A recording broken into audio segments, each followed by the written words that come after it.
वापस से बच्चा प्रोस्पेक्टस में जाऊंगी। प्रोस्पेक्टस में हमने क्या समझा था, ठीक है। मैं आपको कौन सा वाला प्रोस्पेक्टस देती हूँ, एब्रिज्ड समरी दिया, और साथ में क्या देती हूँ, मतलब मैंने आपको दो चीजें दी। क्या क्या दी, एब्रिज प्रोस्पेक्टस, साथ में दिया एप्लीकेशन फॉर्म। पीछे बातें दिख रही हैं बच्चों बार बार, है ना, वैसे मैं इसलिए आपको साथ में बैठने नहीं देती, इधर ध्यान दो। एप्लीकेशन फॉर्म, अब एप्लीकेशन फॉर्म आप भरोगे और साथ में क्या दोगे, एप्लीकेशन मनी। अब जैसी मनी आएगा तो मुझे क्या समझ में आ जाएगा कि 90% लोग सब्सक्राइब कर रहे हैं कि नहीं, क्लैरिटी है, पक्का। अब 90% जैसे ही आपने सब्सक्राइब किया तो मुझे समझ में आ गया। अब बोर्ड ऑफ डायरेक्टर की मीटिंग होगी और हम क्या करेंगे, अलॉट करेंगे कि हाँ इन सारे लोगों ने एप्लीकेशन दी है, सबको एक बार स्क्रूटनाइज करो, देखो, चेक करो, और चेक करने के बाद सबको क्या कर दो, अलॉट करो। तो हम आपको एक अलॉटमेंट का ऑफर देंगे, फिर आप अलॉटमेंट का पैसा दोगे और बोलोगे कि हाँ हमने अलॉटमेंट एक्सेप्ट कर लिया। अब जब हम अपनी मीटिंग करते तो जिसे अलॉटमेंट करना है और किसे अलॉटमेंट नहीं करना है, ये सारी चीजें हम ब्रीफिंग करते हैं। कौन कर रहा है, ये सारे काम कर रहा है बोर्ड ऑफ डायरेक्टर। तो यहाँ इन्होंने यही कंसेप्ट बता के रखा है। सबसे पहले allotment, security allotted only after, कब, जब मिनिमम सब्सक्रिप्शन आ जाएगा। अब ये मिनिमम सब्सक्रिप्शन कितना होता है, 90%। अलॉटमेंट तो तभी होगा ना जब 90% लोग अपना इंटरेस्ट दिखाएंगे। और ये 90% लोग अपना इंटरेस्ट कैसे दिखाएंगे, मुझे कैसे पता चलेगा, जब एप्लीकेशन मनी मेरे पास आ जाएगा with the application form. Clear है। एप्लीकेशन पेमेंट जब आ जाएगा, तो इन्होंने क्या बोले, जब मिनिमम सब्सक्रिप्शन एंड पेमेंट आ जाएगी। तो फॉर एग्जाम्पल 10 रुपए का शेयर है, कितने रुपए का शेयर है, 10 रुपए का। चलो, एप्लीकेशन में कितने पैसे मांग रही हूँ, 3 रुपए। अलॉटमेंट में कितने मांग रही हूँ, चलो 2 रुपए मांग लेते। देन फर्स्ट कॉल में कितने मांग रही हूँ, 3 रुपए। सेकंड कॉल में कितने मांग रही हूँ, 2। अब एप्लीकेशन अमाउंट क्यों हम इतने बाइफरगेट करते हैं, क्योंकि पहले आता है एप्लीकेशन का अमाउंट, फिर अलॉटमेंट डिसाइड किया जाएगा by the board of director. जब अलॉटमेंट किया जाएगा तो हम कहेंगे हाँ हमने आपको अलॉट किया, तो एक ईमेल करेंगे, एक ऑफर देंगे, फिर आप अलॉटमेंट का पैसा कितना दोगे, 2 रुपए दोगे। बात समझ में आ रही है। तो 3 रुपए 2 रुपए आ गया। अब जब भी कंपनी को जरूरत होगी तो वो फर्स्ट कॉल में 3 रुपए मंगवाएगा। अगर मान लो आप कह रहे हो कि नहीं भैया अब तो पैसे खत्म हो गए मेरे पास, आपने इतना लेट क्यों मांगा, भैया कंपनी को जब जरूरत होगी तब मांगेगी। लेकिन अब कंपनी ने जब मांगा आपके पास वो पैसा नहीं है, तो फिर वो कॉल कर करके आपसे परेशान है, तो फिर आता है क्या, आता है बच्चा, फोर फीट हो जाता है। आपके जितने भी ये 5 रुपए ये किसके हो जाएंगे, कंपनी के। और कंपनी इस फोर फीट शेयर को क्या कर देगी, फिर से री इश्यू कर देगी कि भैया ये शेयर तो अब हमने कैंसिल कर दिए। 5 रुपए उनका फायदा, फायदा तो क्या ही हुआ बच्चा, इतना खर्चा होता है, इतना मैनेजमेंट लगता है, तो उन सब की एक तरीके से इससे भरपाई की जाती है। और दोबारा से इशू करेंगे तो फिर से तो खर्चा होगा ना, तो ये सारे पैसे वहीं लग जाते हैं और दोबारा से रीइश्यू किया जाता है। मान लो सब लोगों ने पैसे दे दिए तो फोर फीट वाली कहानी नहीं हुई, फिर फाइनल कॉल करके 2 रुपए आपसे मंगवा लेंगे। तो अलॉटमेंट सिक्योरिटीज, जो अलॉटमेंट होता है 90% का सब्सक्राइब होगा और एप्लीकेशन बनी आएगा तभी अलॉटमेंट होगा। अब इन्होंने कहा मिनिमम एप्लीकेशन, मेरे एग्जाम्पल में कितना था एप्लीकेशन का अमाउंट, पहले 3 था, फिर 2 था, फिर 3 था, 2 था, तो ये एप्लीकेशन का अमाउंट कितना है, 3 रुपए। क्लियर है, समझेंगे। इन्होंने बोला एप्लीकेशन मिनिमम इतना तो मांगना है कंपनी को, जीरो नहीं होगा। मैंने आपको एवरेज प्रोस्पेक्टस दिया और साथ में एप्लीकेशन फॉर्म दिया, बदले में जब आप पैसा दोगे ना, मिनिमम कितना दोगे, 5% किसका, नॉमिनल वैल्यू, या फिर आपकी कंपनी अगर लिस्टेड विस्टेड हो तो सेबी जो बोलेगी वो, ठीक है। तो अभी नॉमिनल वैल्यू, मेरे एग्जाम्पल में नॉमिनल वैल्यू कितना था, 10 रुपए। 10 रुपए का 5% कितना होता है, 0.5। इतना तो मांग लेना, मतलब इससे कम नहीं। चलो एग्जाम्पल थोड़ा सा चेंज, 100 रुपए है, 5% कितना होगा, मिनिमम 5 रुपए तो मांग लेना। तो कुल मिलाकर बस आपसे ये कहा जा रहा है इससे कम तो नहीं। मतलब हम 3 रुपए मांग रहे हैं तो बहुत ज्यादा मांग रहे उस हिसाब से, मतलब इससे कम रुपए तो मत मांगना। ये बस उन्होंने एक मिनिमम बस क्राइटेरिया, एक फिल्टर बस लगा दिया, इससे नीचे मत जाना। क्लियर है बच्चों। चलो नेक्स्ट उन्होंने बोला आपने इश्यू लेकर आए, ठीक है। पहले वो मेरे एग्जिस्टिंग शोल्डर थे, मैं तुम्हारे लिए नया इश्यू लेकर आई, तो अब तुम भी मेरे हो गए। मेरे रजिस्टर में उनका नाम लिखा था मेंबर, अब मेरे रजिस्टर में किसका नाम लिखा है, आप लोगों का। क्या ये सारी बातें मुझे आरओसी को नहीं बतानी चाहिए कि पहले मेरे 10 शोल्डर्स थे, अब मेरे शोल्डर और बढ़ चुके हैं, 20 हो गए, 30 हो गए, 40 हो गए। तो बच्चा आरओसी को ये बात आपको इन्फॉर्म करनी पड़ेगी। जब आप ये बात आरओसी को इन्फॉर्म करेंगे तो एक फॉर्म आपको फाइल करना पड़ेगा। एमसीए की वेबसाइट से एक फॉर्म आएगा जिसका पीएएस पास फॉर्म है, 3 उसका नंबर है, फाइल करना पड़ेगा। वो जो फॉर्म है वो किस चीज को लेके है, अलॉटमेंट का रिटर्न है। रिटर्न मतलब क्या है कि हम पूरी की पूरी फाइलिंग कर रहे हैं, बता रहे हैं आरओसी को, क्या बता रहे हैं कि कितने और अलॉटीज एड ऑन हो गए, कितने दिन के अंदर बताना है, विद इन 30 डेज। जिस दिन आपने अलॉटमेंट किया मतलब आपके अलॉटीज बढ़ चुके हैं, आपके शोल्डर्स बढ़ चुके, ये बात बस आरओसी को इन्फॉर्म करो, ठीक है। तो 30 डेज के अंदर इन्फॉर्म करने का। जब ये फॉर्म, कौन सा फॉर्म बच्चों, फॉर्म कौन सा, पास 3, जो ये फॉर्म आप आरओसी को दोगे, तो डॉक्यूमेंट ये फॉर्म है, इस फॉर्म के साथ आप अटैच क्या क्या करोगे। फॉर एग्जांपल अभी कॉलेज में आपने एडमिशन लिया, जब आपने कॉलेज में एडमिशन लिया तो कॉलेज का एक एप्लीकेशन फॉर्म था, एक फॉर्म था, फॉर्म के साथ आपने अटैचमेंट में क्या क्या लगाई, अपनी मार्कशीट लगाई, अपनी टीसी लगाई, ये सारे डॉक्यूमेंट्स भरे ना। तो अटैचमेंट वो एक्स्ट्रा एक्स्ट्रा डॉक्यूमेंट्स होते हैं जो आप अटैच करते हैं। यहाँ पे उन्होंने बोला कि आप फॉर्म के साथ साथ और एक्स्ट्रा डॉक्यूमेंट में क्या क्या दोगे अटैच कर कर, तो क्या देंगे बताओ, पहला क्या लिखा है, लिस्ट ऑफ अलॉटीज। कौन से अलॉटीज, जो अभी जिनको अलॉट किया है हमने। साथ में क्या लिखा है, कॉन्ट्रैक्ट। कौन से कॉन्ट्रैक्ट की बात हो रही है, अब बात थोड़ा सा समझेंगे। मैंने तुम्हें शेयर्स दिए, शेयर सर्टिफिकेट दिया, बदले में तुमने मुझे पैसा दिया। हो सकता है पैसा दिया और हो सकता है काइंड, एक कैश होता है और एक क्या होता है बच्चों, काइंड।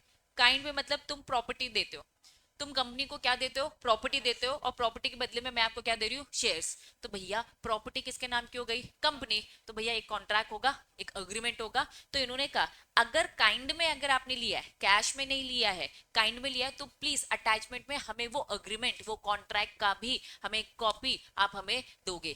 किसको दे रहे हैं ये सारी चीजें, आरओसी को। आरओसी को बताना है कि भैया ये नए शोल्डर्स हमारे नए अलॉटीज है। तो अगर हम इन्हें बताने तो एक फॉर्म देना पड़ेगा, फॉर्म का नाम क्या है, पास 3। इसके साथ अटैचमेंट में क्या आएगा, लिस्ट ऑफ अलॉटीज, और क्या आएगा, कॉन्ट्रैक्ट, जो भी टाइप के अग्रीमेंट हुए। हमने मीटिंग में रेजोल्यूशन जो भी पास किया है वो सारे रेजोल्यूशन साथ में आप फॉर्म के साथ अटैच करिए और आरओसी को दे दीजिए। मान लो 90% सब्सक्राइब नहीं होता है तो क्या कहानी होती है, बोल बेटा, resolutions, board resolution, ordinary resolution, special resolution, नहीं पूरा रेजोल्यूशन ही बनता है। रेजोल्यूशन बनता है, ड्राफ्ट करना सिखाऊंगी, है आपके सिलेबस में। वो रेजोल्यूशन आप जो बनाओगे वो भी आपको देने का सिखाऊंगी, अभी होल्ड पे रहना, ठीक है। चलो, अगर 90% सब्सक्राइब नहीं होता है तो क्या करना है, पूरा पैसा रिफंड, ठीक है। अगर 30 दिन के अंदर रिफंड नहीं किया वापस, इन्होंने क्या बोला, सब्सक्रिप्शन हमने टाइम दिया 30 डेज, सॉरी 30 डेज का समय दिए, 30 डेज में आपको क्या करना है, 90% सब्सक्राइब करना है। हमने देखा एप्लीकेशन मनी 30% लोग का आया ही नहीं, आया ही नहीं, तो 90% सब्सक्राइब नहीं हुआ है। तो भाई खत्म। अब आपको जिस दिन वो विंडो क्लोज 30 दिन की, 30 दिन के अंदर मैं वेट कर रही हूँ, 30 दिन का समय, आ जाओ एप्लीकेशन दो, एप्लीकेशन दो, एप्लीकेशन मनी दो, ठीक है। 30 दिन देख लिया, जैसे 30 डेज हो गया, 31st जो भी डे हुआ उसके बाद पहला दिन, उस दिन मैंने खोलकर क्या देखा कि भैया 90% तो सब्सक्राइब नहीं हुआ। तो मेरे पास समय है कितना, 15 दिन का। 15 दिन में जितने लोगों ने, मैं कह रही हूँ 30% लोगों ने इंटरेस्ट दिखाया, कितने परसेंट लोगों ने दिखाया, 30%। कुछ इन लोगों ने बस इंटरेस्ट दिखाया, इनको पूरा का पूरा पैसा मैं रिफंड कर दूंगी, बाकी लोगों ने तो इंटरेस्ट ही नहीं दिखाया ना। तो ये रिफंड करने के लिए मेरे पास कितना समय है, कितना समय है, 15 दिन का समय। अब इन 15 दिन के समय में मैं लेट हो गई तो बच्चा इनका पैसा मेरे पास रखा था ना, इस पैसे में कंपनी की लाइबिलिटी है कि इंटरेस्ट देना पड़ेगा। तुम्हारा तो पैसा वापस करूंगी करूंगी और साथ में क्या दूंगी, इंटरेस्ट भी। वो इंटरेस्ट कितना रहेगा, 15% interest on a delay of the refund after 15 days. जैसे ही 15 दिन खत्म ना, मैं कहूंगी अरे यार पैसा तो बच गया, कुछ का दे नहीं पाई, तो जिनका बचा है उसको प्रिंसिपल अमाउंट के साथ साथ इंटरेस्ट भी लगाकर दूंगी। क्लैरिटी है। अब पेनल्टी लगेगी अगर जितने भी हमने ये बातें बोली वो आप एज पर रूल्स रेगुलेशन नहीं करते तो। क्लियर। अब शॉर्ट में ये सारी चीजें समझ ली है। हेडिंग बताओ क्या लिखा है, कंसेप्ट ऑफ अलॉटमेंट। पहला पॉइंट अलॉटमेंट को लेकर क्या बोलता है, ये क्या लिखा है, minimum amount has to be subscribe, मतलब वही 90% वाली कहानी। नेक्स्ट क्या लिखा है, मिनिमम अमाउंट, एप्लीकेशन मनी जब मांगोगे ना तो एक मिनिमम अमाउंट ले लेना, कितना, 5%, 5% ऑफ द नॉमिनल अमाउंट, या फिर जो भी अमाउंट सेबी बोलेगी। क्लियर है, पहला। दूसरा पॉइंट, तीसरा एक फॉर्म था, फॉर्म का नाम क्या था, इस फॉर्म का क्या कर रहे थे आप लोग, आरओसी को दे रहे हो, ठीक है। क्या बोल रहे हो भाई कि भैया इतने अलॉटीज बढ़ गए, कैसे पता चलेगा, अटैच करोगे, क्या क्या अटैच करोगे, लिस्ट ऑफ अलॉटीज, कॉन्ट्रैक्ट्स, जितने भी रेजोल्यूशन है सब। Very good. फाइल करो रजिस्ट्रार, शॉर्ट में लिखा है रजिस्ट्रार, आरओसी की बात कर रहा है। रिटर्न ऑफ अलॉटमेंट कितने दिन के अंदर, 30 डेज, जब भी आपका अलॉटमेंट होता है वहां से 30 दिन के अंदर। जो ये फॉर्म है इन्होंने कहा अलोंग विद दी फीस, भाई फॉर्म भरोगे तो फीस तो होगी होगी, कौन सी फीस होगी, जो प्रिस्क्राइब करेगी हमारी सीजी, ठीक है। अब अलोंग विथ आपको क्या देना पड़ेगा, अलॉटीज का नाम, पूरी डिटेलिंग बतानी पड़ती है, नाम बताओगे, पता बताओगे, ऑक्यूपेशन बताओगे if any, and number of the securities, इनको कितना दिया, पूरी लिस्ट, लिस्ट ऑफ अलॉटीज, बस नाम नहीं रखा रहता है, नाम, एड्रेस, क्या काम करता है, कितने नंबर ऑफ शेयर्स, कितने पैसे दिए, किसको दिए, पूरी डिटेलिंग, ठीक है। शेल बी अटैच, फिर उन्होंने बोला list shall be certified by the, इन्होंने क्या लिखा है, सिग्नेटरी ऑफ दी। अब ये सिग्नेटरी कौन है, ये जो फॉर्म है, इस फॉर्म को भरने वाला कौन है, सीएस, इस फॉर्म को भरने वाला कौन है, सीएस, तो वो सिग्नेटरी है। वो सिग्नेटरी ये भी सर्टिफाइड करेगा, क्या सर्टिफाई करेगा, जो लिस्ट दी है ना हमने अलॉटी की, कंप्लीट लिस्ट दी है, इसमें कुछ भी उंगली नहीं करी, पता चला हमने 50 लोगों को दिया है और नाम हमने बस 40 का लिखा है, बाकी 10 का हमने नाम नहीं लिखा, तो कुछ फ्रॉड करने का प्लान हो सकता है। तो प्लीज जो ये फॉर्म भर रहा है उसको ये भी काम दिया गया है कि लिस्ट पूरी कंप्लीट होनी चाहिए, तुम ये सर्टिफाइड करके दो कि एकदम कंप्लीट सही ट्रू एंड फेयर लिस्ट हमने दे रखी है, ठीक है। चलिए, अब हो सकता है कंपनी ने क्या किया, in case of security not being bonus, हम यहाँ पे बोनस शेयर की बात नहीं करें, बोनस शेयर में पैसे वैसे लेते हो क्या, कोई पैसे वैसे नहीं लेते, हम दूसरी सिक्योरिटीज की बात कर रहे हैं, ठीक है, अदर देन कैश। अब अदर देन कैश मतलब क्या किया है कंपनी ने, कॉन्ट्रैक्ट किया है, प्रॉपर्टी दी है और फिर मैंने इक्विटी दिया है, तो उन्होंने कहा भैया अब इन सारी चीजों में तो आपको कॉन्ट्रैक्ट की कॉपी भी देनी पड़ेगी और साथ में कॉन्ट्रैक्ट ऑफ सेल भी देना पड़ेगा, और ये पूरा अटैच कर लो किसके साथ, फॉर्म के साथ। फिर उन्होंने बोला contract is not in writing, यहाँ पे लिखना नॉट रिड्यूस टू राइटिंग, इसकी सिंपल भाषा, लीगली ऐसा लिखा जाता है, सिंपल भाषा में बोलूं तो अगर वो रिटर्न में नहीं है, ओरल अग्रीमेंट है, हो सकता है आपका अग्रीमेंट ओरल हो सकता है अगर आपका रिटर्न हो, अगर रिटर्न है तो कुछ नहीं, उसकी कॉपी अटैच करके दे दो, अगर ओरल है तो रिटर्न करना पड़ेगा, क्योंकि भैया आरओसी को क्या प्रूफ दोगे, करो भाई, रिटर्न आपको कन्वर्ट करना पड़ेगा, हमें नहीं पता, साफ इन्होंने बोला कॉन्ट्रैक्ट अगर राइटिंग में नहीं है तो प्लीज कंप्लीट पूरा कॉन्ट्रैक्ट बनाओ, राइटिंग में कन्वर्ट करो, और जो राइटिंग में कन्वर्ट करोगे हम उसी को मान लेंगे, डीम टू बी इंस्ट्रूमेंट मान लेंगे, वही हमारा वो कॉन्ट्रैक्ट है जो आपके बीच में है। अदरवाइज सेल डीड होती है, मैंने तुम्हें प्रॉपर्टी बेची, सेल डीड होती है, तुम्हारे बीच में कोई सेल डीड नहीं हुई है, तो प्लीज अब उसको अग्रीमेंट कन्वर्ट करो, बनाओ, वही हमारा फाइनल प्रूफ है, आरओसी को दो, मतलब आरओसी कुछ ओरल एक्सेप्ट नहीं करेगा, क्योंकि कल को आरओसी प्रूफ ही करता रह जाएगा, तुम ही नहीं प्रूफ कर पाओगे आरओसी को कि हाँ इसने सच में बेचा है, कल को मुकर गया तो क्या करोगे, साइन करवा लो पेपर में, लिख दो, खत्म, ठीक है, एकदम वो डीड ना हो लेकिन एक पेपर लो उसमें लिख दो इस बंदे ने इस प्रॉपर्टी को दिया, दोनों साइन करो तब हम मानेंगे, अदरवाइज नहीं, ठीक। चलो, अब इन्होंने कहा अगर बोनस शेयर इशू किया है तो copy of the resolution, bonus share issue करने से पहले आपकी क्या होगी, एक मीटिंग, क्या हो गया, ये वाला नहीं है, बता रही रुको, ठीक है बता रही, रिफंड अलग से आएगा, यहां तक चीजें क्लियर है, हाँ बेटा,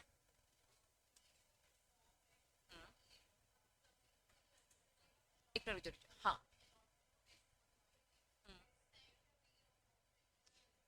हाँ, ये फॉर्म, ये देखो आप कंपनी में जो कुछ भी कर रहे हो ना, आरओसी को बताने, अभी हम क्या कर रहे हैं, अभी हम क्या कर रहे हैं, मार्केट से पैसा उठा रहे, अगर मार्केट से पैसा उठा रहे बताओ, क्योंकि आपके नंबर ऑफ शेयरहोल्डर्स बढ़ गए, जब जब मार्केट से पैसा उठाओगे तब तब आपको ये बातें बतानी पड़ेगी, आरओसी को सब कुछ पता होना चाहिए,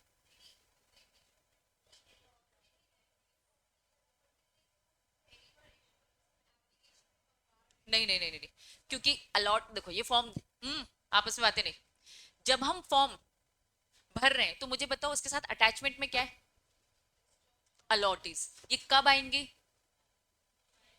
एप्लीकेशन के टाइम पे भी नाम आए, शायद हम किसी को रिजेक्ट कर दे, मतलब कि फाइनली कब होगा ये, जब मैं अलॉटमेंट कर दूंगी और आप अलॉटमेंट का पैसा दे दोगे, उसके बाद ही ये काम होगा, क्यों, क्योंकि तभी तो मैं लिस्ट दे पाऊंगी कंप्लीट, ठीक है, तो कब होगा, जब फाइनल अलॉटमेंट हो जाएगा उसके बाद ये फॉर्म भरेगा, उससे पहले नहीं कर सकते क्योंकि फाइनली नहीं हुआ ना, ठीक है, हाँ, एप्लीकेशन मनी का जितना पैसा आपने लिया है, मैंने अगर इनका 5 रुपए लिया है तो देना मुझे 5 रुपए, अगर ये 5 रुपए नहीं दिया तो इसी 5 रुपए में 15% का इंटरेस्ट लगेगा, ठीक है, जितना लिया है उतने में, अब हो सकता है कंपनी ने एक बार में पैसे मंगवा लियो, कंपनी की अपनी मर्जी, मैंने एग्जाम्पल सेट किया है कि 3 रुपए मांगे, 5 हो सकता है, 10 हो सकता है, 20 हो सकता है, और मैं कह रही हूँ पूरे मांग लिए, अगर पूरे मांगे तो पूरे में जितनी कंपनी ने लिए उसी में इंटरेस्ट दिया जाएगा, ठीक है, क्लैरिटी है। चलिए नेक्स्ट हेडिंग क्या लिखा है, ध्यान दो, हाँ जी, कुछ बोल रहे हो, जाओ बेटा, चलो चलो चलो, जिसको जहां जाना है बच्चों जा सकते हो, मैं नहीं रुकने वाली, ठीक है। चलो ध्यान दो, फॉर्म का नाम बताओ क्या है। अटैचमेंट में जाएगा, अटैचमेंट में क्या क्या जाएगा, लिस्ट ऑफ अलॉटेस, ठीक है। चलो कॉन्ट्रैक्ट वगैरह है, तो ये सारी चीजें उन्होंने यहाँ पे बताई है। हाँ जी बच्चा, हाँ सिग्नेटरी सीएस फॉर्म भर रहा है तो सीएस, सीए फॉर्म भर रहा है तो सीए, जो साइन करेगा। मैं एग्जांपल में ले रही हूँ कि भैया ये फॉर्म भरने वाला सीएस है, तो सीएस ही सर्टिफाइड करेगा। उन्हें दोनों चीजें सर्टिफाइड करनी है, फॉर्म भी भरना है, जो फॉर्म भरेगा उसकी रिस्पॉन्सिबिलिटी देती है, ठीक है। हो सकता है कंपनी में सीएस ना हो, तो कौन करेगा, डायरेक्टर, और अगर डायरेक्टर करेगा तो डायरेक्टर ही सर्टिफाइड भी करेगा। क्यों बोला सर्टिफाइड करने को, जो कल को अगर कुछ गलत दिखा उसको पकड़ा जाएगा, लाइबल होगा वो, इसीलिए, ठीक है। अब ध्यान दो, जब आप इस पैराग्राफ को पढ़ेंगे, इस पैराग्राफ में इतनी डिटेलिंग बातें लिखी है। अगर प्रॉपर्टी काइंड में दी है, अगर प्रॉपर्टी काइंड में दी है तो बच्चों क्या होगा, contract of sale, contract of the service. हो सकता है आपने कुछ काम करके दिया हो, काइंड कुछ भी हो सकता है, या तो गुड्स दिए या तो सर्विस दी, गुड्स दिए तो गुड्स का एक पैसा, ठीक है, वो देख लिया जाएगा, सर्विस तो सर्विस का एक पैसा, उसका भी कॉन्ट्रैक्ट। तो आपका दोनों टाइप का कॉन्ट्रैक्ट होगा, चाहे गुड्स हो चाहे सर्विसेज। लेकिन एक बात समझेंगे, यहां पढ़ते वक्त आपको एक टर्म यूज होगा रजिस्टर्ड वैल्यू, जब इस पैराग्राफ को आप रीड करेंगे, समझो। नाम क्या लिखा है, रजिस्टर्ड वैल्यूअर। अब वैल्यूअर है, ये वैल्यू आइडेंटिफाई करते हैं कि आपने सही वैल्यू लगाई कि नहीं। हो सकता है ये घर मेरा 1 करोड़ का है, तो मुझे बदले में कितनी इक्विटी मिलनी चाहिए, 1 करोड़ की इक्विटी शेयर सर्टिफिकेट मिलने चाहिए, डन, ठीक है। हो सकता है इसको बस 10,000 में कर दिया, हो सकता है इसे 2 करोड़ दिखा रहे हो। कंपनी अपने हिसाब से मैन्युपुलेट कर सकती है। तो कंपनी ने क्या बोल दिया, कंपनी ने क्या बोल दिया कि हमें ना प्लीज एक रिपोर्ट सबमिट करेगा कि आपने जो ये गुड्स और सर्विसेज की जो वैल्यू लगाई है वो सही वैल्यू लगाई है कि नहीं। तो एक अलग इंडिविजुअल को ये काम दे दिया, जहां वैल्यू, इस घर की वैल्यू फाइंड आउट करनी है। प्रैक्टिकल लगेगा नॉलेज की थ्योरी नॉलेज लगेगा, मतलब अकाउंट्स वगैरह सब लग जाएंगे, और अकाउंट्स लगता है तो कौन आ जाता है, कौन सा CA, practising CA. Practising CA देखेगा कि जो ये घर की वैल्यू लगाई वो एकदम सही लगाई है कि नहीं। तो वो प्रैक्टिसिंग सीए क्या बन जाता है, रजिस्टर्ड वैल्यूअर। अगर किसी का प्रैक्टिकल में इंटरेस्ट है तो कोई भी बन सकता है, आप भी बन सकते हो, बस कुछ नहीं, थोड़ा सा प्रैक्टिकल चीजें होती है उसमें, अकाउंट्स वगैरह होते हैं। तो ये रजिस्टर्ड वैल्यूअर जो प्रैक्टिसिंग सीए होता है, वो सर्टिफाइड रिपोर्ट तैयार करके देगा कि मेरे हिसाब से ये वैल्यू है, मेरे हिसाब से ये वैल्यू है। बाकी आप देखो, फिर आरओसी को ये रिपोर्ट भी सबमिट कर दी जाएगी कि भैया रजिस्टर वैल्यूअर ने भी ये सर्टिफाई करके दिया कि सही वैल्यू लगाई है। अगर कुछ गलत है तो उस रिपोर्ट में दिख जाएगा। कल को अगर पता चला सब मिले हुए हैं, तो जब फंसेंगे तो सब फंसेंगे, प्रैक्टिसिंग भी फंसेगा, ठीक है। क्लैरिटी है बच्चा, चलिए हेडिंग बताओ क्या लिखा है, क्या पढ़ा था रिफंड को लेकर। 90% का सब्सक्राइब नहीं होता है तो पूरा पूरा रिफंड। 30 दिन के समय में पहले 90% सब्सक्राइब होने का वेट करो, फिर 15 दिन का समय दो। 15 दिन के समय में क्या करने का, पैसे रिफंड करने का। और अगर 15 डेज के अंदर ये काम नहीं कर पाए तो इंटरेस्ट भी लगेगा। क्लैरिटी है, 15% का इंटरेस्ट, जितना पैसा कंपनी ने लिया उसी में लगता है, ठीक। अब इन्होंने क्या बोल दिया, जितनी बातें ऊपर बोली गई है ना, अगर आपने हमारी बातें नहीं मानी तो हम पेनल्टी देंगे। कितनी पेनल्टी लगेगी बच्चों, कंपनी भी जाएगा और उसका ऑफिसर भी जाएगा। फॉर ईच डिफॉल्ट कितना, 1000, क्या लिखा है, ईच डे, जब तक कंटिन्यू करो, या फिर 1 lakh, etch ever is less. मतलब अगर समझ लो एक एक दिन काउंट करके अगर तुम्हारे 4 लाख हो जाते, 4 लाख एक एक दिन हमने काउंट किया, लेकिन पर डे लिखा है ना, ईच डे, कंपनी को अलग लगेगा, ऑफिसर को अलग लगेगा, which ever is less company. समझ में आ गया, चलो क्लैरिटी है बच्चों। अब यहाँ पे कुछ केसेस दे रखे, एक बात अच्छे से समझना, केसेस का कंक्लूजन वही होता है जो आप प्रोविजन पढ़ते हो, उसी का कंसेप्ट कंक्लूजन फॉर्म में दिया रहता है, ठीक है। सुप्रीम कोर्ट, ये कहां से सुप्रीम कोर्ट आ गया, सबसे पहले केस कहां जाता है, खुश नहीं है तो पहले भी है और आज भी है, ठीक है। पहले नया सुनो, सीएलबी कंपनी लॉ बोर्ड हुआ करता था, खुश नहीं होते थे तो, खुश नहीं होते थे तो, क्या बात समझ में आ रही है।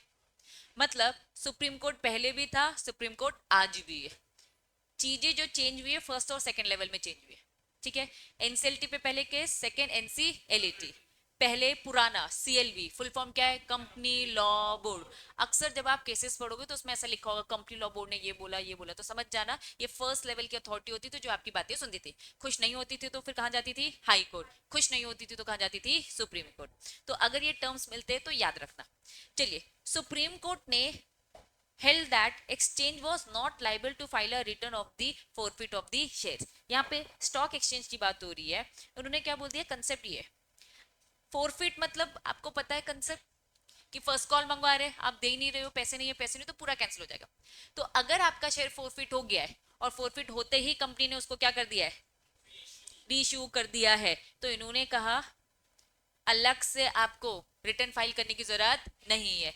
Not liable to file a return मतलब मैंने आपको शेयर इशू किया, ठीक है, इन 4-5 लोगों ने मुझे पैसा नहीं दिया, इनकी मैंने फोरफिट कर ली, लेकिन पुराने लिस्ट के अकॉर्डिंग मैंने बता दिया था मेरे 50 लोग हो चुके हैं, पास फॉर्म भर चुकी थी, तो इन्होंने कहा कि अब इनके मैंने फोरफिट कर लिया और इनकी जगह पर मैं किसी और को लेकर आ गई, तो पास 3 फॉर्म दोबारा से फाइल करने की जरूरत नहीं है, क्योंकि 5 लोग कैंसिल हो गए थे, उनकी जगह पर कितने लोग आ गए, 5 लोग आ चुके हैं।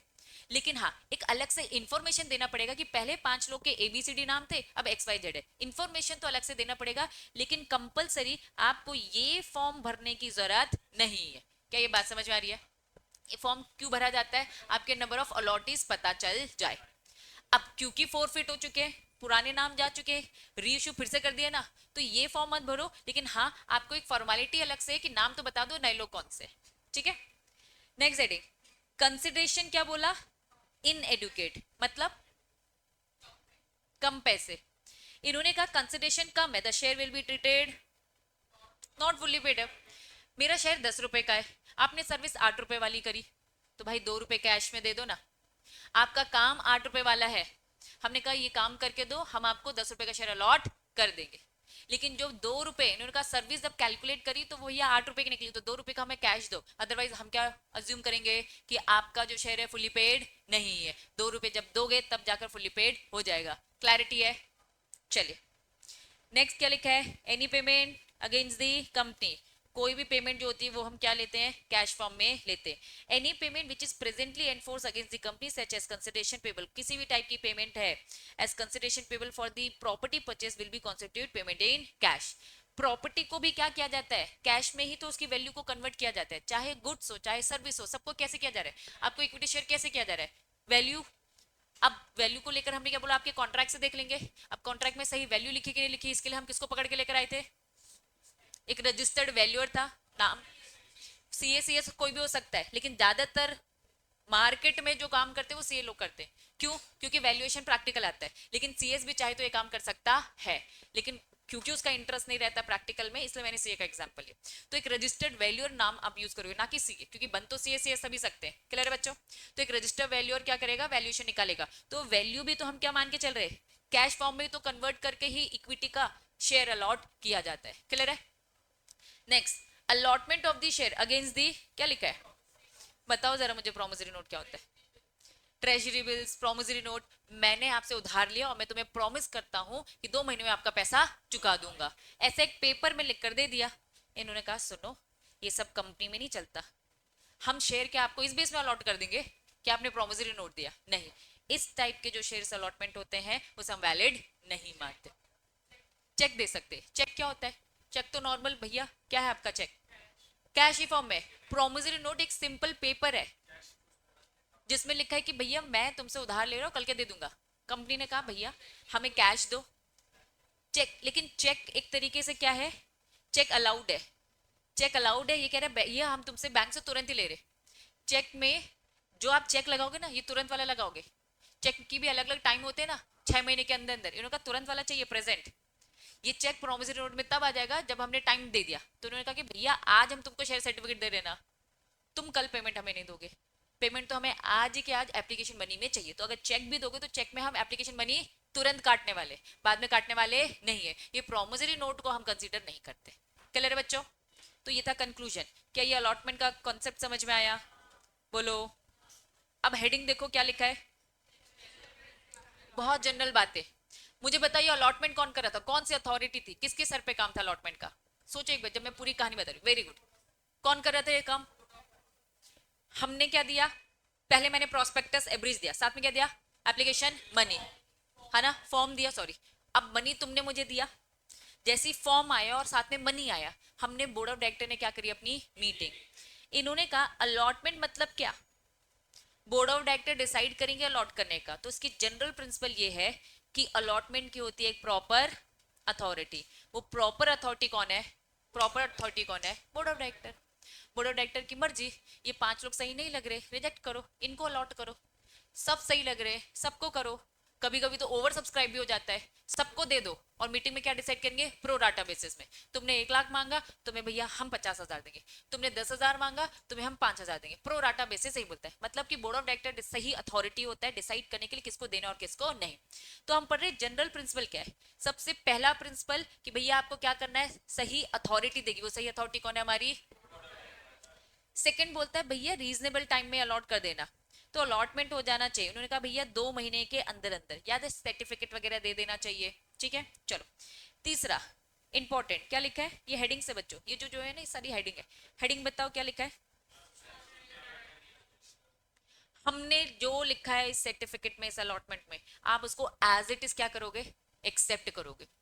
अगर हमने अलॉटमेंट में लिखा है कि हमें आपसे 2 रुपए चाहिए, तो आप आकर हमसे ये नहीं बोलोगे नहीं नहीं नहीं हम तो 1 रुपए देंगे, कुछ भी नहीं बोल सकते। हमने ऑफर दिया, आपको उसे एज इट इज एक्सेप्ट करना पड़ेगा, अदरवाइज रिजेक्ट है। काउंटर ऑफर नहीं करोगे आप। क्या होता है काउंटर ऑफर, बताओ जरा। तुम कंडीशन बता रहे हो, मैंने कहा यार ये बाइक 20,000 की बेचूंगी, तुम बोलेंगे नहीं नहीं दीदी 15,000 लगाओ। तो तुम मुझे दोबारा ऑफर दे रहे हो, ये कह रहे भैया कंपनी ने जो ऑफर बोला ना 20, या तो आपकी हाँ होगी या तो आपकी क्या होगी, ना होगी, बीच का कोई रास्ता नहीं है। तो एब्सोल्यूट मतलब ही क्या होता है, एब्सोल्यूट मतलब ही क्या होता है, अनकंडीशनल। कोई कंडीशन नहीं, कोई अगर मगर सगर नहीं, सीधे से जो हम मांग रहे 2 रुपए मांग रहे 2 रुपए दे दो। सेकेंड पॉइंट क्या बोलता है, अलॉटमेंट सही टाइम पर करना पड़ेगा। वो सही टाइम क्या है, आज एप्लीकेशन का मनी आ गया, 1 साल बाद रिप्लाई करो, आज चलो हम अलॉटमेंट करेंगे, तो कैसा होगा क्या। इन्होंने कहा कि प्लीज आपको जल्दी से जल्दी सही टाइम, जब एप्लीकेशन मनी आए तुरंत मीटिंग करो, दे दो। लेकिन इन्होंने कहा कि भाई 2 महीने से ज्यादा लेट नहीं होना चाहिए। क्लियर है। तीसरा पॉइंट क्या बोलता है, कोई कंडीशन नहीं, offer as it is accept करना है तो करो, अदरवाइज रिजेक्ट करो, बीच का कोई रास्ता नहीं। फोर्थ पॉइंट क्या बोलता है, एप्लीकेशन बनी आया, बोर्ड ऑफ डायरेक्टर ने मीटिंग भी कर ली और तुमको नहीं बताया, पता चलेगा क्या अलॉटमेंट हुआ है, तुमको बताएंगे ना, तभी तो तुम अलॉटमेंट मनी दोगे मुझे, ठीक है। तो प्लीज अलॉटमेंट मस्ट भी क्या होना चाहिए, कम्युनिकेटेड होना चाहिए। जनरल बातें चल रही है। अलॉटमेंट अगेंस्ट क्या लिखा है, जिन लोगों ने रिटर्न में एप्लीकेशन दिया है ना, उन्हीं को ही अलॉट करूंगी। इन लोगों का टाइम निकल गया, 30 दिन के अंदर आया था, ये लोग नहीं आते, अलग से बोलते हैं अरे दीदी हमें भी चाहिए था, हमें भी चाहिए था। मैंने कहा कि नहीं, जितने लोगों की एप्लीकेशन आई ना उन्हीं को अलॉट करूंगी, उसके अलावा किसी और को अलॉट नहीं करूंगी। लेट हो गए ये लोग, ठीक है। बात समझ में आ रही है। जनरल प्रिंसिपल पहला पॉइंट क्या बोलता है, प्रॉपर अथॉरिटी होती है अलॉटमेंट की, कौन होती है, बोर्ड ऑफ डायरेक्टर। दूसरा क्या बोलता है, रीजनेबल टाइम पे अलॉटमेंट हो जाना चाहिए। तीसरा पॉइंट ये एब्सोल्यूट रहेगा और अनकंडीशनल। फोर्थ पॉइंट क्या बोलता है, बता दो कि तुम्हें अलॉटमेंट हो गया है। हर किसी को, जितने जितने लोग आईपीओ के लिए अप्रोच करते हैं सबको नहीं मिलता, जिनको कम्युनिकेट किया जाएगा उनको मिलेगा। जैसे मैंने बोला मैंने इनको रिजेक्ट कर दिया, ठीक है। लास्ट पॉइंट क्या बोलता, जिसकी एप्लीकेशन आएगी उन्हीं को अलॉटमेंट होगा, उनके अलावा किसी और को नहीं। एक और चीज था, जो भी अलॉटमेंट होगा, क्या लिखा है, मतलब very good, not be contravened of any other law. हम कंपनी लॉ के हिसाब से तो सही चल रहे, बेस्ट ट्राई करो किसी और लॉ के भी अगेंस्ट ना जाओ। If securities allotted on the application, क्या लिखा है, इंडियन कॉन्ट्रैक्ट एक्ट का एग्जाम्पल लिया इन्होंने कि भैया तुम माइनर, माइनर को लेकर थोड़ा सोच समझ कर देने का। माइनर साफ मना करता है भैया मत कॉन्ट्रैक्ट करो, तो प्लीज जब आप शेयर्स दोगे चेक कर लो माइनर है कि नहीं। और माइनर को लेकर बातें बहुत ज्यादा कॉन्ट्राडिक्टरी है, माइनर को अलॉट हो भी सकता है और नहीं भी। ये जो कंक्लूजन है हम आने वाले नेक्स्ट चैप्टर में पढ़ेंगे। बात समझ में आ रही है। अभी ये समझो, अलॉटमेंट कर रहे हो, दूसरे लॉस का भी ख्याल रखो। फॉर एग्जाम्पल दूसरे लॉस बोलते माइनर को मना किया गया है, तो आप भी बेस्ट ट्राई करो माइनर को मना ही करो। लेकिन हाँ कुछ एक्सेप्शनल केसेस होते हैं, दूसरे चैप्टर में पढ़ेंगे, ठीक है। यही तो मैं कह रही हूँ, यही डिस्प्यूटेड मैटर है, यही हमें नेक्स्ट चैप्टर में पढ़ना है, और ये बहुत बड़ा और केस स्टडीज वाला कंसेप्ट है। लूप होल से बताऊंगी मैं। कंपनी के लिए बहुत नुकसानदायक है, मैं कहूँगी माइनर के लिए फायदा ही फायदा होता है, वही जो पार्टनरशिप में होता है सेम वही होता है, लेकिन हाँ थ्रू केसेस पढ़ेंगे। अब इन्होंने एक कंसेप्ट है, तुम अगर अपनी बुक का प्रेजेंटेशन देखोगे, बुक आपको पहले क्या बताती है, कोई कंसेप्ट, फिर उसके बाद क्या बताती है, सारी सारे केसेस। अब केसेस का कंक्लूजन क्या लिखा है, अलॉटमेंट वैलिड, ये कुछ हमने पढ़ा था कि कोई डायरेक्टर है, उसे अपॉइंट करते वक्त, वेरी गुड 176, हमने डायरेक्टर को अपॉइंट किया, अपॉइंट करते वक्त हमें नहीं पता था गड़बड़ है डायरेक्टर, बाद में पता चला डिस्क्वालीफाइड है, तो उस बीच तक के उसके जो काम होंगे वो सही होंगे कि गलत होंगे, सारे वैलिड होंगे ना। यहाँ इन्होंने वही कंक्लूड किया कि भाई हम बोर्ड ऑफ डायरेक्टर ने अलॉटमेंट किया और उसमें एक डिफेक्टिव डायरेक्टर भी बैठा था, तो अब ये अलॉटमेंट सही है कि गलत है, ये बताओ। सही है, अलॉटमेंट वैलिड होगा इवन इफ दी, हमें ये पता चलता है कि डायरेक्टर अपॉइंटमेंट डिफेक्टिव था, लेकिन ये हमें कब पता चला, सब्सिक्वेंटली डिस्कवर्ड। पहला पॉइंट क्लियर है, चलो। अलॉटमेंट बाय द बोर्ड, लेकिन क्या लिखा है, इरेगुलरली कॉन्स्टिट्यूट, मतलब क्या, गलत तरीके से ये बोर्ड ऑफ डायरेक्टर बना था, बोर्ड ऑफ डायरेक्टर सही बना ही नहीं था। फिर से मुझे बताओ, अगर बोर्ड ऑफ डायरेक्टर सही नहीं है या फिर एक डायरेक्टर सही नहीं, इससे कोई लेना देना हमें नहीं है। जब पता चला उसके बाद से काम गड़बड़ है, उससे पहले तक के काम क्या है, सही है। वेरी गुड, हाँ। Subsequently ratify by the regular, वो चाहे तो बोर्ड ऑफ डायरेक्टर ठीक कर सकते हैं, ठीक है। Director who has join allotment to himself, allotment के टाइम पर उसकी ज्वाइनिंग होती है, ठीक है।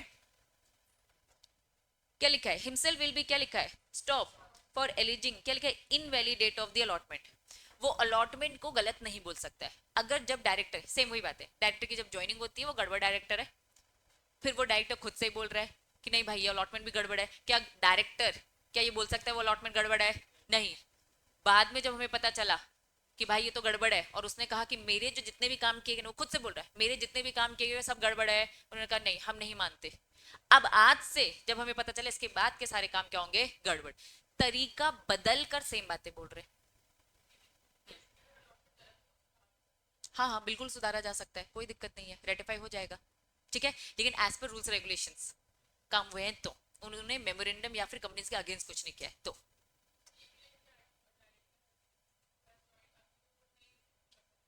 सुनो सुनो, सेकंड पॉइंट, बी वाले पॉइंट में तो डाउट नहीं ना, सी समझना है ना।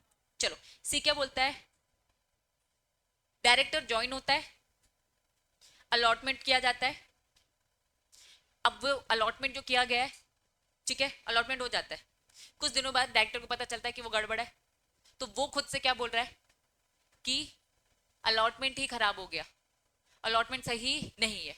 तो इन्होंने बोला भैया डायरेक्टर, वो अलॉटमेंट क्या है, कोर्ट ने क्या डिसीजन दिया, सही ही है, वैलिड ही है।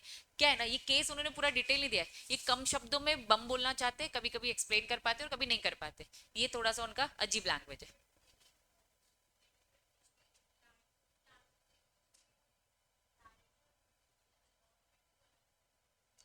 वही तो मैं कह रही हूँ, वो अलॉटमेंट को गलत कह रहा है। इसका सिंपल वर्जन ये है, एक मिनट को, इसका सिंपल वर्जन है, director who participate in the allotment can not later challenge, allotment जो हो रहा है वो अलॉटमेंट को क्या कह रहा है, लेटरली चैलेंज कर रहा है, उसकी वैलिडिटी को चैलेंज कर रहा है, ड्यूटी द, क्या लिखा है, स्टॉपल, इससे पहले भी सुना है, स्टॉपल मतलब क्या होता है, रोकना। ये क्या कह रहा है कि भैया मैं रोक रहा हूं इस अलॉटमेंट को, जो अलॉटमेंट हो चुका है, अपॉइंट होने के बाद ये क्या बोलता है, भैया वो अलॉटमेंट भी गड़बड़ है, तो उन्होंने कहा ये अलॉटमेंट गड़बड़ नहीं माना जाएगा, क्योंकि चीजें बाद में पता चली ना। एक्चुअली इस पर्टिकुलर केस में हुआ ये था कि डायरेक्टर ने बोला कि नहीं है भाई वो जो पुराना अलॉटमेंट है वो भी गड़बड़ हो जाएगा, क्योंकि उस टाइम पे डायरेक्टर गड़बड़ था, तो उन्होंने कहा कि आप ऐसा कुछ भी कर सकते नहीं है, क्योंकि काम तो वैलिड ही होगा ना। कंक्लूजन वही है, पता बाद में चला तो उसके पहले के काम सारे के सारे क्या है, वैलिड, दैट्स इट, कंक्लूजन यही है सबका, ठीक है। बस वो लैंग्वेज इधर उधर करके बताएंगे। नेक्स्ट क्या लिखा है, कंपनी ने क्या किया, क्या डिस्पैच किया, letter of allotment which never reached him, मैंने सबको भेजा। अब ये 4-5 लोगों तक बात नहीं पहुंची, भाई अलॉटमेंट का ऑफर तो मैंने दिया ना, ठीक है, अब तुम्हें कायदे से तुम्हें क्या देना है, अलॉटमेंट मनी देना है, देना है। अब भाई तुमको नहीं पहुंचा, मैं तुम्हें कह रही हूँ कि भैया दे दो नहीं तो मैं फोरफिट कर दूंगी, ठीक है दे दो, नहीं तो तुम्हारा वो एप्लीकेशन का पैसा मैं खाने वाली हूँ। तो आप बोलोगे भैया हमें तो अलॉट हुआ ही नहीं, तो हमारी कोई रिस्पॉन्सिबिलिटी भी बनती नहीं है। मैंने तो अपनी कंपनी से डिस्पैच कर दिया, मैं अपने प्रूफ दूंगी, ये बात याद रखना, कंपनी अपना बेस्ट प्रूफ देगी, देखो डिस्पैच किया मैंने, सबको किया है, ठीक है। अब तुमने अपना एड्रेस बदल लिया था, अब तुम्हारा पोस्ट ऑफिस गड़बड़ निकला, जैसे उस बच्ची का क्या हुआ, मुंबई वापस चलेगी उसकी बुक, वो तो आया ना। मैं कह रही हूँ इंस्टीट्यूट की कोई गलती नहीं है, इंस्टीट्यूट ने बुक तो भेज दी ना आप तक, अब वो घर वालों ने एक्सेप्ट नहीं किया, जो भी वट, तो मैं कह रही हूँ इंस्टीट्यूट की वहां पे कोई गलती नहीं है, सेम कंपनी में ये कह रही है, हमने लेटर दे दिया, दोनों की गलती नहीं है, लेकिन तुम फिर लाइबल जरूर हो गए, हमने नहीं, कंपनी ने बोला मैंने आपको लेटर ऑफ अलॉटमेंट दिया, अब बदले में जिनके घर में पहुंच गया वो बदले में क्या देंगे, अलॉटमेंट मनी देंगे, यस और नो। मैंने तुम्हें भेजा, तुम्हारी रिस्पॉन्सिबिलिटी क्या थी, पेमेंट करने की, लेकिन ये बीच में कहीं फंस गया, तो हम किसकी गलती मान रहे हैं, तुम्हारी गलती मान रहे हैं ना। फॉर एग्जाम्पल जैसे मैं हिमांशी का एग्जाम्पल ले रही हूँ, ठीक है, हिमांशी का एग्जाम्पल क्या है, घर वालों ने नहीं एक्सेप्ट किया, जो भी वट एवर सिचुएशन है, लेकिन गलती किसकी मानी जाएगी, घर वालों की, हिमांशी की गलती मानी, भले घर वालों में हिमांशी की गलती मानी जाएगी, क्योंकि बुक तो इसकी थी ना, बस है गलती इनकी है, आपकी लाइबिलिटी बनती है, केस अगर होता है कंपनी पे, केस पे बात आती है, तो तुमको कोर्ट डिसीजन देगी भैया पैसे दो, क्योंकि भैया हमने तो पूरे प्रूफ दे दिए ना, हमने भेजा था, अब पोस्ट ऑफिस की गलती है किसी की गलती, ये सब डिफरेंट मैटर है, क्लैरिटी है, लाइबिलिटी इन्हीं की बनेगी। रीड करो फिर से, कंपनी ने डिस्पैच किया, क्या डिस्पैच किया कंपनी ने, लेटर ऑफ अलॉटमेंट, जो पहुंचा कुछ लोगों के पास नहीं, it was held that he was liable for the balance amount due, मतलब वो शेयर होल्डर लाइबल रहेगा, क्लैरिटी है। No proper allotment of the share unless the applicant has been informed, क्या बोल रहे हैं जरा बताओ कंक्लूजन। नो प्रॉपर अलॉटमेंट इन्होंने कहा, वापस से रीड करो, there can be no proper allotment of share,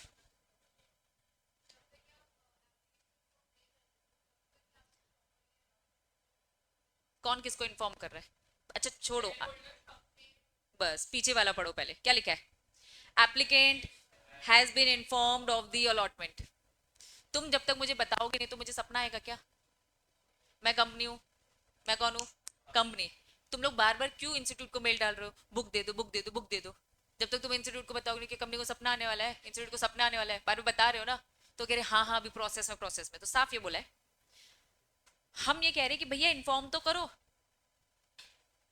अगर आप इन्फॉर्म करते हो, applicant has been informed of the allotment, अगर इन्फॉर्म कर दिया है तो फिर सही है, आपने बता दिया हाँ अलॉटमेंट हो गया, आप पैसे दोगे। No proper allotment of the share, जब तक आप हमें बताओगे नहीं तब तक हम यही मान के चले भैया कोई अलॉटमेंट नहीं है, बताओ दिक्कत कहाँ हुई है, फिर हम बैठ कर उसको रिजॉल्व करेंगे, हो सकता है पोस्ट ऑफिस की तरफ से गलती हो सकता है, आपकी तरफ से हो सकता है, हमारी तरफ किसी की भी गलती हो सकती है ना, मैटर इन्फॉर्म्ड होने चाहिए, क्लैरिटी है। ये थे हमारे केसेस, हेडिंग बताओ क्या लिखा है, अब डिटेल में नहीं पढ़ा रही हूँ, बस ये हेडिंग बता रही हूँ, हेडिंग में क्या लिखा है, सिक्योरिटीज को क्या कर रहे हैं, इशू, मतलब मैं मार्केट में जाके फंड रेज कर रही हूँ, क्या क्या तरीका है, मतलब प्राइवेट लोगों को अप्रोच किया, जनता के पास नहीं गई हूं, दूसरा क्या लिखा है, लेकिन इक्विटी शेयर्स कौन से लेके आऊं, डिफरेंशियल वोटिंग राइट, अगर आपका डायरेक्टर आके बोलता है कि हमारे कुछ पर्सनल लोग हैं, हम उन्हें वोटिंग राइट देना चाह रहे हैं और वोटिंग हम थोड़ा सा उनको ज्यादा देना चाह रहे हैं, ठीक है, तो डिफरेंशियल वोटिंग राइट, हमें कम वोटिंग वाले शेयर इशू करने पड़ेंगे, उसके लिए आपको पहले कुछ 4-5 टर्म्स एंड कंडीशन फुलफिल करनी पड़ती है, तो अगर आपका डायरेक्टर आपसे ये डिमांड करता है तो वो क्या कंडीशंस होंगी ये हम यहाँ पर पढ़ेंगे। प्राइवेट प्लेसमेंट करना है तो उसकी भी अलग कंडीशंस होती है, मतलब सबकी अपनी अपनी अलग अलग कंडीशन है, प्राइवेट प्लेसमेंट करने की अलग कंडीशन, या फिर इक्विटी शेयर इशू करे कौन से, डिफरेंशियल वोटिंग राइट वाले, इशू या रिडम्पशन करने वाले preference shares, preference share issue करोगे तो प्रोस्पेक्टस में लिखा होना चाहिए कि भाई हम ये प्रेफरेंस दे रहे हैं, प्रेफरेंस किस टाइप का है, cumulative, non cumulative, convertible, non convertible, redeemable, irredeemable तो होता ही नहीं है, तो ये सभी जो भी पार्टिसिपेटिंग नॉन, तो आपका स्पेसिफिक प्रोस्पेक्टस में लिखा होना चाहिए, प्रेफरेंस में साफ लिखा होगा या तो हम डिविडेंड देंगे या तो जब कंपनी बंद हो जाएगी तो उस टाइम पर रीपेमेंट करेंगे, जो भी वट एवर सिचुएशन है प्रोस्पेक्टस में लिखा होना चाहिए, तो हम हर टाइप की इशू की क्या पढ़ेंगे, कंडीशंस, आपकी कंपनी जिस टाइप का इशू करेगी आपको वो सारी कंडीशन फुलफिल करनी पड़ेंगी, क्लैरिटी है। कंपनी क्या इशू करने का सोच रही है, राइट इशू, या फिर या फिर ये बात, प्राइवेट प्लेसमेंट और जो ये प्रेफरेंशियल बेसिस काफी कुछ सिमिलर है, अभी मान के चलिए दोनों प्राइवेट प्लेसमेंट है, अलग से लोगों को अप्रोच किया जा रहा है कि हमारी कंपनी में पैसा लगाओ। नेक्स्ट बोनस शेयर क्या बोलता है, चूना ही लगाया है, बताया ना, बुद्धू ही बनाया। और फाइनली ये क्या बोलता है, सबसे पहले ये फिफ्थ वाला पॉइंट देखो, और ये क्या लिखा है, स्वेट इक्विटी शेयर्स। क्या अलग है, डिफरेंट है? जैसे राइट इश्यू और बोनस इश्यू, राइट इश्यू किसको दिया जा रहा है, एग्जिस्टिंग, बोनस भी किसको दिया जा रहा है, एग्जिस्टिंग। राइट इश्यू में आपसे पैसा लिया जा रहा है, बोनस में आप अभी तो पैसा नहीं दे रहे, आपका पुराना जो बैलेंस शीट में रखा पैसा है वो लिया जा रहा है, लेकिन लोगों को दिखने के लिए तो फ्री ऑफ कॉस्ट है, आपको बताना पड़ेगा ये फ्री होता है, लेकिन ये मैंने आपको बताया। जनरल समाज की बात करो, जनता की बात करो, उन्हें वो फ्री लगता है, लेकिन अब आप एक लीगल टेक्निकल स्टूडेंट बन चुके हो तो तुम्हें पता है कि ये फ्री नहीं है, तुम्हारा ही रखा पैसा जो डिविडेंड में तुम्हें नहीं दिया गया है वो ही काट लिया गया, लेकिन एक्चुअल में आप क्या कहोगे, पैसा ही है, सॉरी फ्री है। बोनस क्या होता है, फ्री, और राइट इश्यू क्या होता है, कैश लिया जाता है। क्लैरिटी है? अब ये दोनों कंसेप्ट थोड़े सिमिलर लगते हैं, इनको थोड़ा सा समझना, शॉर्ट में बता रही हूँ, थोड़ा समझेंगे। हमारी कंपनी में एम्प्लॉय, ठीक है, रक्षिता दी, ओमकार भैया, समझना थोड़ा सा, रक्षिता दी और ओमकार भैया हमारी कंपनी में एम्प्लॉय है। ये एम्प्लॉय हमारी कंपनी में बहुत सालों से काम कर रहे हैं, तो क्योंकि ये हमारी कंपनी में बहुत सालों से काम कर रहे हैं तो इन्हें हम मोटिवेट करना चाहते हैं। क्या मोटिवेट करना चाहते हैं कि तुम्हारी कारण हमारी कंपनी यहां से यहां तक पहुंची, तो क्यों ना हम आपको इक्विटी दे दे, मतलब हम आपको क्या बना देंगे, ओनर बना देंगे। तो मैं आपको, ओमकार और रक्षिता दी को मैं क्या दे रही हूँ, स्वेट इक्विटी शेयर दे रही हूँ वापस। उन्होंने जो पसीना बहाया है इस कंपनी में, उस पसीना बहाने के कारण मैं उनको क्या दे रही हूँ, एक रिवॉर्ड दे रही हूँ। वो रिवॉर्ड क्या जाता है, स्वेट इक्विटी शेयर, मतलब अपने एम्प्लॉय को मैंने इक्विटी दिया, लेकिन उसका नाम क्या है, स्वेट इक्विटी शेयर।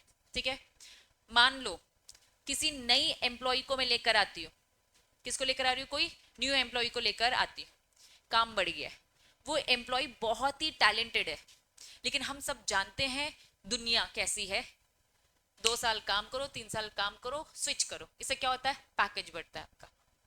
तो जो एम्प्लॉय जो होते हैं ना, ये स्विच मार मार के अपने क्या करते हैं, पैकेजेस बढ़ाते हैं। लेकिन मुझे मालूम है जो ये एम्प्लॉय है ना, ये बहुत ही टैलेंटेड है, मैं इसे इस कंपनी में रोकना चाहती हूँ, तो मैं इसे एक लालच देती हूँ कि सुन एम्प्लॉय, अगर तूने मेरी कंपनी में कितने साल काम किया, 5 साल काम किया, तो मैं तुम्हें कंपनी की इक्विटी ऑफर करूंगी। क्या ये बात किया समझ में आ रहा है? इसमें मैं उसे यहाँ रोकने के लिए मोटिवेट कर रही हूँ कि छोड़ना नहीं। अगर वो कंटिन्यू 5 साल तक काम करता है, मैंने एग्जाम्पल दिया 5 साल, कंपनी की अपनी मर्जी 3 साल 4 साल 5 साल जितना भी रखे, ऐसी कोई लिमिट नहीं है, एग्जाम्पल है मेरा 5 साल। अगर वो मेरी कंपनी में 5 साल तक काम करता है तो क्या होगा, उसे इक्विटी अपने आप मिल जाएंगे। अगर वो तीसरे ही साल में छोड़कर भाग जाता है तो वो कैंसिल हो गया। स्वेट इक्विटी में क्या था, पुरानी मेहनत का मिल रहा है, दैट वाज स्वेट इक्विटी। दोनों में मेरा पर्पस कंपनी में रोकना ही है, लेकिन एक को मैं पुरानी मेहनत का रिवॉर्ड दे रही हूँ और एक को मैं क्या कह रही हूँ, आगे भी काम कर, मोटिवेट कर रही हूँ, इंसेंटिव दे रही हूँ, लालच दे रही हूँ। क्या ये बात समझ में आ रही है? तो दोनों एम्प्लॉय को दिया जाता है, लेकिन दोनों में पर्पस क्या है, इसमें पुराने काम का पैसा, मेहनत जो है उसे इक्विटी में कन्वर्ट किया जा रहा है, जो ओमकार भैया, रक्षित दी और जो नई एम्प्लॉय, क्योंकि वो टैलेंटेड है, उसे रोकने के लिए ऐसा किया जाता है। अक्सर सीएस को भी क्या मिलता होगा, क्या मिलता होगा, सर्टिफिकेट तो नहीं मिलता, वो इतना छोड़ता है, मैं क्या बताऊं, इसॉप मिलता होगा, दैट वाज इसॉप। अगर वो रुक गया तो मिल जाएगा वो भी, लेकिन ज्यादातर जो मार्केट में चलता है वो क्या चलता है, क्यों, क्योंकि हम उसे क्या कह रहे हैं, लालच दे रहे, किस चीज का लालच दे रहे, हमारी कंपनी में काम करो। देनों को तो दोनों मिल सकता है, दोनों एम्प्लॉय है ना, एम्प्लॉय तो भाई सी सब एम्प्लॉय है, दोनों को तो दोनों, लेकिन पुरानी मेहनत का, ऑब्वियसली मेहनत जो बहुत टाइम से कर रहा है, जो बहुत बुजुर्ग हो चुका है ना, तो वो हकदार होता है। अक्सर प्रोफेशनल्स को तो इस और भी दिया जाता है, तो यस ऐसा मिलता है। कोई डाउट पूछ रहा था? हाँ हाँ मिलता होगा, मैं वही कह रही हूँ, मैं रक्षिता दी को अगर दूंगी, लेकिन मुझे मालूम है ना वो कहीं नहीं जाएंगी, तो कंपनी अपना टाइम वेस्ट नहीं करती उनको देने में। अगर सर्टिफिकेट दे दे तो मालिक बन चुके, अब वो और ओनरशिप उनकी बढ़ेगी, दैट्स इट, दे सकते कि उन्हें लग रहा है, डाउट है उन्हें अगर कि हाँ यार छोड़ा जा सकता है, तो वो ये देंगे। कुछ नहीं, ये सब कंपनी की क्या है, टेक्निक्स है, और इसमें कंपनी का पर्पस, कंपनी का पर्पस फंड रेज करने का नहीं है, ये एम्प्लॉय कितने ही पैसे दे देंगे, यहाँ क्या है, रोकना है। अपने एम्प्लॉयज को। तो दीज आर स्ट्रेटेजीज एम्प्लॉय को रोकने के लिए, क्योंकि कंपनी चाहती है बच्चा कंपनी यहां से बढ़ती कैसे। ठीक है, फटाफट। कंपनी बहुत अलग अलग टाइप की सिक्योरिटीज इशू करती है। पहला, प्राइवेट प्लेसमेंट करी मतलब सिलेक्टेड लोगों को, आपस में बातें नहीं, प्राइवेट प्लेसमेंट करी मतलब सिलेक्टेड लोगों को दे रही है। इसके पीछे पर्पस क्या होगा? जनता को देने में क्या होता है? ओनरशिप बढ़ती है। प्राइवेट प्लेसमेंट वाले तो हमारे ही हैं, है ना, ये हमारे अकॉर्डिंग डिसीजन दे देंगे ना, सही डिसीजन देंगे, समझेंगे। ठीक है, और जान पहचान के लोगों को दिया जाए तो रिलेटिव भी यहाँ पे कवर होते हैं। सेकंड पॉइंट क्या बोलता है? Differential voting right. इसमें क्या पर्पस होगा कंपनी का?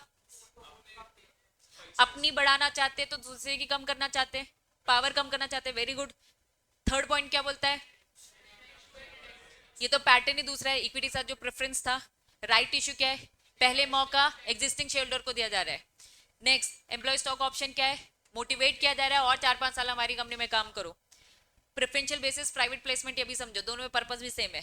बोनस इशू क्या है? धोखा, चूना, है ना। सर्टिफिकेट शेयर्स क्या है? मेहनत की कमाई। बात समझ में आ रही है? और एक बात बता दूं, एक वन ऑफ द आईटेक्स का ही स्टूडेंट है जिसने एज अ सीएस कंपनी के स्टार्टअप में क्या किया था? हेल्प करी थी। देखो स्टार्टअप के साथ रिस्क भी है। रिस्क, कितना रिस्क है जरा बताओ? कहो डूब जाए, है ना। लेकिन वो कंपनी खड़ी हो गई, आज वो ओनरशिप लेकर बैठा है। उसे क्या मिला होगा? क्या मिला होगा? Sweat equity shares. भैया आपने जो मेहनत हमारी स्टार्टअप के टाइम पर करी, एक अच्छा इंपॉर्टेंट एम्प्लॉय, उसे स्वेट इक्विटी दे दिया गया, तो भैया उसे सैलरी एज एन सीएस तो अलग मिलती है और प्लस इक्विटी ओनरशिप डिविडेंड अलग। क्या ये बात समझ में आ रही है? तो यस, ऐसा होता है। आपकी मेहनत, है ना, आप किसी कंपनी को रिप्रेजेंट करोगे तो वो। लेकिन अगर आप चाह रहे हो कि नहीं भैया कंपनी में हमें मजा नहीं आ रहा है, छोड़ो भाई, ये भी तो होता है, तो फिर लालच दिया जाएगा, वो समय समय पे आपकी बातें। क्लैरिटी है बच्चों? चलो आगे कंसेप्ट नेक्स्ट क्लास में कंटिन्यू करेंगे। Tata, bye bye.